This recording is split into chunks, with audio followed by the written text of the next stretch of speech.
যেটা আমরা নির্বাচন কমিশনের অফিসে আমার সৌভাগ্য হয়েছিল নওশাদ সিদ্দিকী সাহেবের সঙ্গে যাওয়ার। নির্বাচন কমিশনার দপ্তর থেকে যেটা বলেছেন, ওনাদের যে সিইও ছিলেন তিনি ট্রান্সফার হয়ে গেছেন, তিনি নেই, নূতন কেউ আসবেন। আসার পরে যেটা ট্রাইব্যুনাল যেটা তৈরি হয়েছিল সেটা কোর্টের মাধ্যমে তৈরি হয়েছিল। এবার কোর্ট যেখানে হস্তক্ষেপ করে সেখানে বাকি কেউ কারো কিছু করার থাকে না। ওনারা কোর্টের কাছে যাবেন যাতে এটা দ্রুততার সাথে হয় এবং সেটা বিডিও অফিসের মাধ্যমে বা বিএলওদের মাধ্যমে যাতে হয়, যেটা বাড়ি এসে যেটা এভাবে হচ্ছিল সেই প্রসেসটা ফিরিয়ে আনার জন্য ওনারা অ্যাপ্লিকেশন করবেন।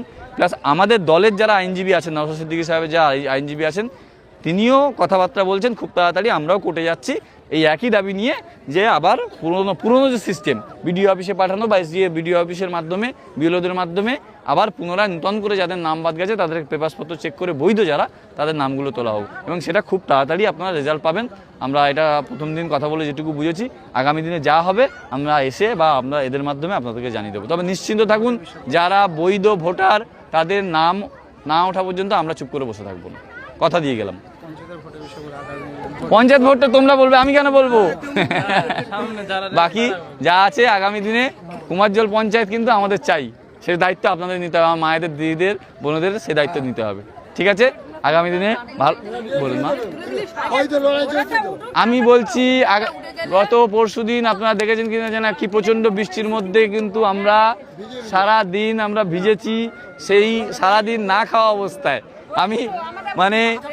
আমি বলতে গেলে আমার ওই দিন রাত্রেবেলা দিল্লি যাওয়ার কথা ছিল, আমি ফ্লাইট মিস করেছি সন্ধ্যাবেলা, জানেন, আবার পরে রাত 10টা সাড়ে 10টায় ফ্লাইট বুক করে গেছি।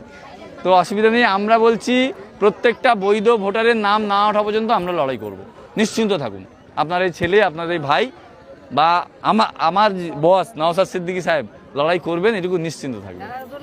ঠিক আছে, কিচ্ছু ভয় পাবেন না, কিচ্ছু ভয় পাবেন না, কিচ্ছু। আপনি এই দেশে জন্মেছেন, আপনি এই দেশের নাগরিক, তাহলে ভয় পাওয়ার কি আছে?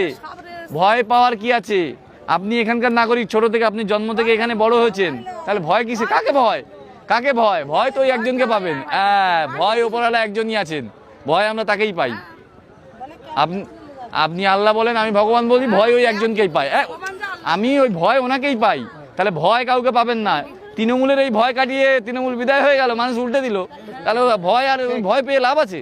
নিশ্চিত থাকুন, ভয় পাওয়া মানেই সমস্যা, ভয় পাবেন না। আপনি বৈধ ভোটার, আপনি বাংলাদেশ থেকে আসেননি, নিশ্চিন্ত থাকুন। আমরা আমাদের লড়াই জারি আছে এবং প্রত্যেকটা নাম উঠবে, এটুকু আমি আশ্বাস দিলাম। ভালো থাকবেন, সুস্থ থাকবেন সবাই, আবার দেখা হবে।